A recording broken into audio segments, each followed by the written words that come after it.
Well, joining us now here on the program as we take a look at what's happening for weather here this week. There is a lot to talk about as we're getting into the month of August. Joining us now, Eric Snodgrass with Nutrient Ag Solutions. Eric, good to catch up with you again here this week. And as we're talking, I know one of the big storylines is this hurricane impacting Florida that's named Debby. Not very little anymore, to use the little Debby pun. Talk about some of the latest we're seeing with all of this rain hammering parts of Florida and working up the coast. Yeah, that's the problem with Debbie is that the steering currents around her are very weak. And as a result, Debbie is going to sit and spin over parts of the southeast for several days this week. In fact, I think the National Hurricane Center doesn't expect Debbie to be away from the Carolinas even by Thursday. So this is going to be several days of very, very heavy rainfall. Debbie will meander in the lack of good steering current.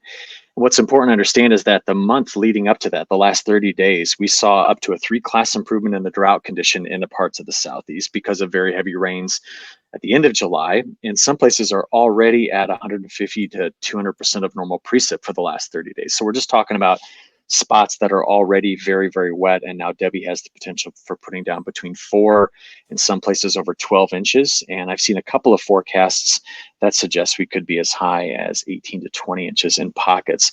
So the flood threat is very high. Winds are going to be somewhere in the 50 to 60 mile an hour range across a broad swath inland, which means we will likely see some damage to the crops in that area. So yeah, Debbie is just, I think it's kind of a bit of a precursor to what we could see with the rest of the hurricane season as well, which remember, we still have 85 more days of talking about stuff like this. But yes, it has been a interesting morning trying to keep track of all the stuff you just mentioned. I'm still in my basement where I like to record. I haven't even made it back upstairs yet. So it's there's a lot going on. It's not just Debbie. There's plenty of pieces to talk about with this moving pattern.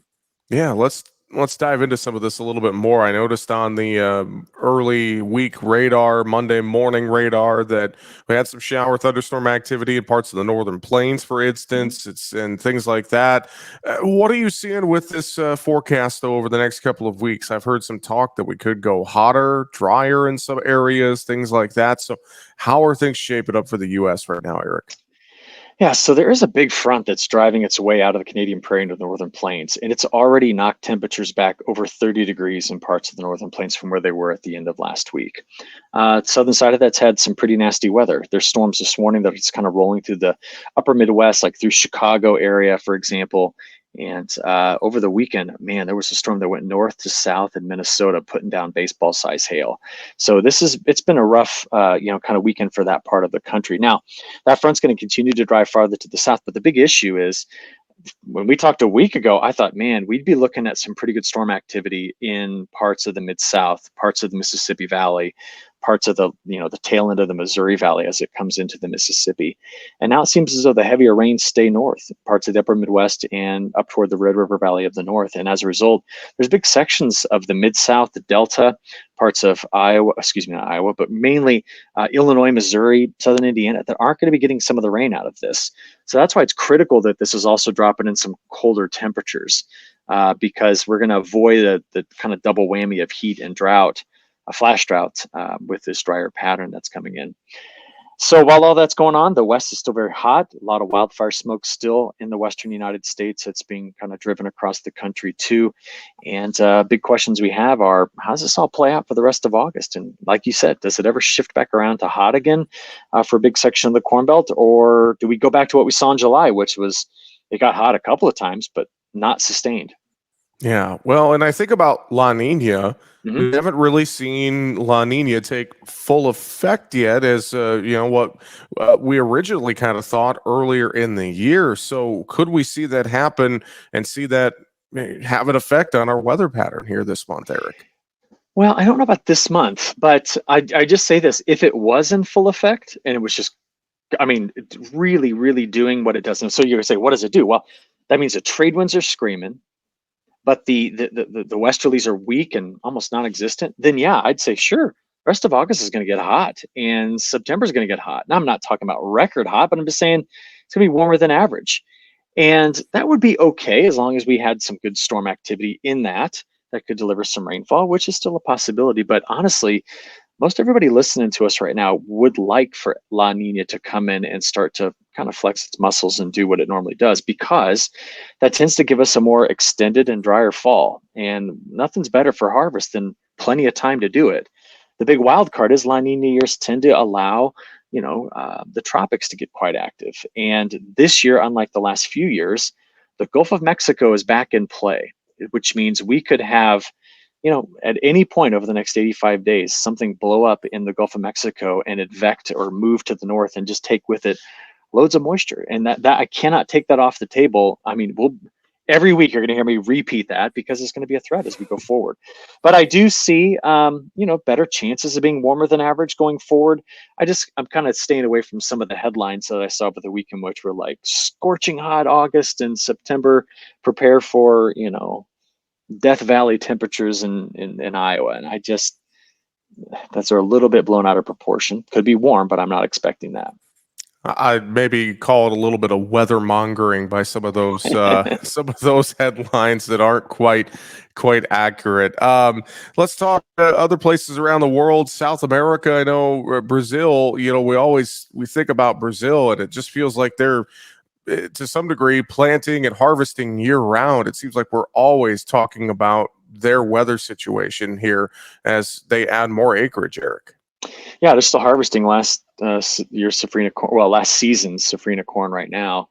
And you've got a lot of growers that have been given permission to plant as early as September 1. And I was talking to a friend of mine down there last week. He's near Goiás, which is kind of tucked right in the middle near Mato Grosso do Sul.